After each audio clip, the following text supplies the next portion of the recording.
Hey guys, what's up? Welcome back here to today's edition of Intuitive Angling, and hope you guys are having a good day and really appreciate y'all hanging out with me for a little bit.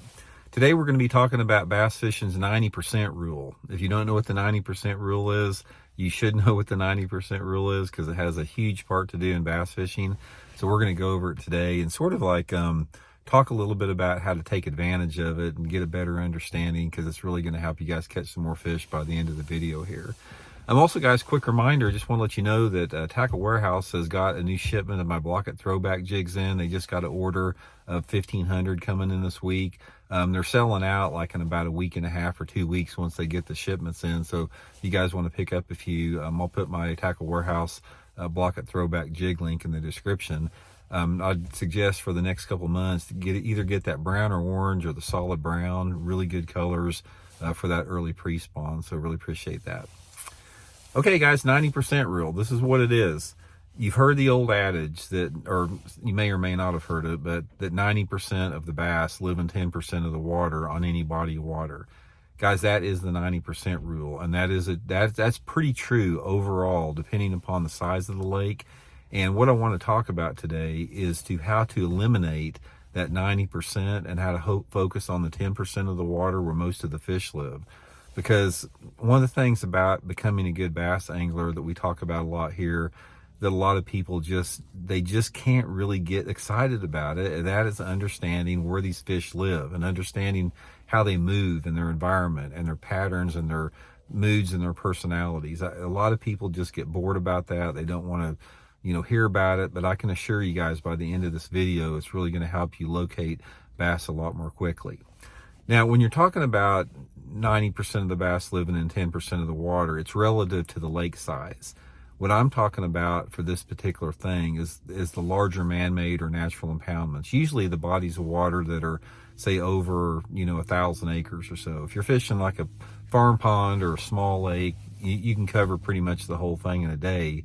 But as the lakes get bigger, you really have to be a lot more disciplined about the areas that you go into, because like I said, the fish live in 10% of the water for the most part. Now, what I want to talk about in today's video is the type of structures they live in for traditional, more shallow to mid-depth bass fishing. I don't want to get into the whole offshore live scoping deal, because those are bass that need to be protected and shouldn't be messed with anyway. So I want to talk about the 10% of the water that you want to focus in for traditional shallow to mid-depth ranges, for traditional lure techniques, all the diversity of lures that really make bass fishing great. Okay, now a lot of this has to do, I touched on this on one of my other channels here this week also, but a lot of it has to do, as far as the dead water that is in a lake, it has to do with the water clarity. You will find overall that a lot of lakes have more dead water that have dirty water in it. A prime example, guys, if you guys have ever fished like Lake Eufaula in Oklahoma. Lake Eufaula in Oklahoma is a massive lake. It's huge, and it's dirty for the most part, unless you get down by the dam.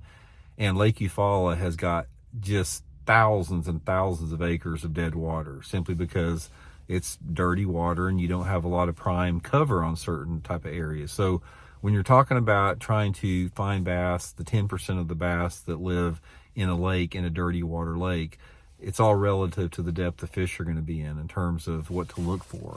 Now, if you're in a dirty water lake, the bass are going to be in 10% of that water, and they're going to be in the areas of the lake that have the most diversity and shallow water structure or cover options. So one of the quick ways to figure out what that 90% of the unproductive water is in an off-colored water lake, water visibility of less than 2 foot, is just to stay away from those areas that tend to be flatter with not much cover on them. If you have a flatter type bank that doesn't have much proximity to deeper water, and you've got water visibility of less than 2 feet, there's not going to be many bass there, unless that area is on a point or something. But for the most part, when you're dealing with trying to find the 10% of the water that has bass in those off-colored lakes, look for obvious shallow structure, like different type of rocks, rock sizes, bluff banks, points, boat docks, shallow wood cover, shallow grass cover. Those are going to be your prime areas, especially if they're located somewhat close to deeper water. That's one of the biggest things about dead water in a lake. Most of the time, the areas that have a lot of the areas on a lake that don't have many fish in them, there's two things. Number one, they don't have much cover, and they don't have much proximity to deeper water. So the more cover that you have closer to deep water, not necessarily right there, but like within 50 or 100 yards of it, the more high potential area that's going to be to catch fish in. Now, as the water gets clearer in a lake, that becomes a little bit more, because the bass can live in a little bit more wide ranging of an area. When you have a lake that has cleaner water, a lot of those fish aren't relegated just to be in shallow water. As the water clears up, they can be deeper, they can still be shallow, they can be in mid depth, and they can be suspended. But nevertheless, the rule still stays the same. Even in a clear water lake, 90% of the bass live in 10% of the water. And it's the same thing with that. It's like when you're running down a lake and you're trying to determine what's dead water and what's good water, you have to pay really close attention to not only the visible structures, but pay attention to the lake map contours, because the lake map contours will tell you a lot about the potential that an area has. When you look at a lake map and you're trying to determine the best place to fish, one of the things that's going to help you is to look at that map and see how that piece of structure relates to the rest of the lake in terms of how close it is to a spawning area, how close it is to deep water access, and how much total diversity of cover that area has. The more diverse the cover is in one particular spot of the lake, it usually makes it better. Say, for example, if we go fishing out there on your favorite lake, and we get into a stretch of bank that maybe's got a few boat docks in it, maybe it's got some a few lily pads between the docks, it may have a little bit of riprap between the docks, it's got a lay down tree here and there, a lot of different diversity of cover are great areas to hold bass. And as that cover goes away, or as you eliminate that diversity of cover, that is when the productivity of that area goes down. Not to say that there can't be some bass there, but you're looking to try to find areas that hold concentrations of fish. Now, when I talk about concentrations of fish in an area, I'm not talking about schools of bass. I'm talking about areas where there's large numbers of bass living there, and they can be loners by themselves, they can be little wolf packs, just a lot of fish moving in and out of an area. A really good area that is part of that 10% of a lake that has a lot of fish in it will have an area that there's a lot of fish that use it as a highway. And they use it as a highway because it has the proximity to deeper water. It has the proximity to other key structures in the lake, like vertical and flat and, mid-depth slopes to a bank, spawning areas.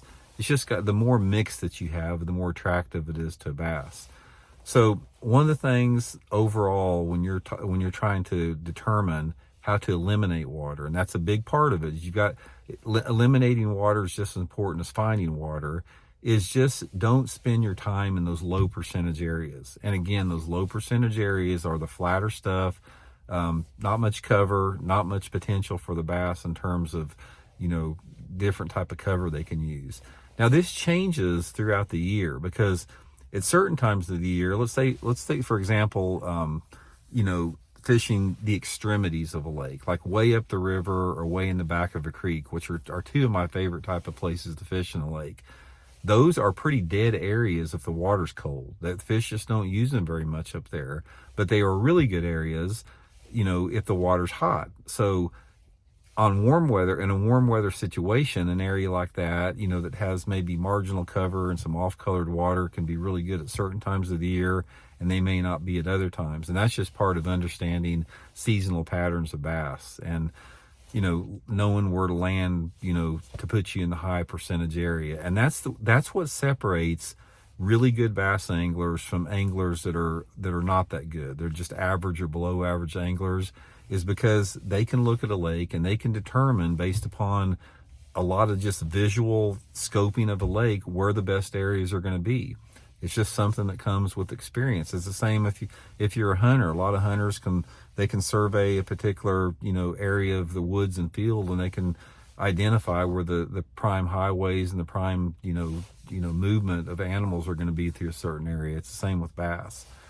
So overall, guys, there's no quick answers to this. This is something that there's a lot of variables to. Those variables, like I said, it includes time of the year, it includes water temperature, it includes water clarity, it includes structures that may or may not be present. There's a lot involved with that. But if I could give you guys just one solid piece of advice to reiterate is look for diversity of cover. Diversity of cover is key, or abundant cover, one of the two. It doesn't have to necessarily be diverse as long as it's abundant. The more cover that you have in an area, the more ability that area has to support large numbers of fish. That's why grass is so good for bass, is because grass can support a large number of fish in it simply because the cover is so prevalent a lot of times.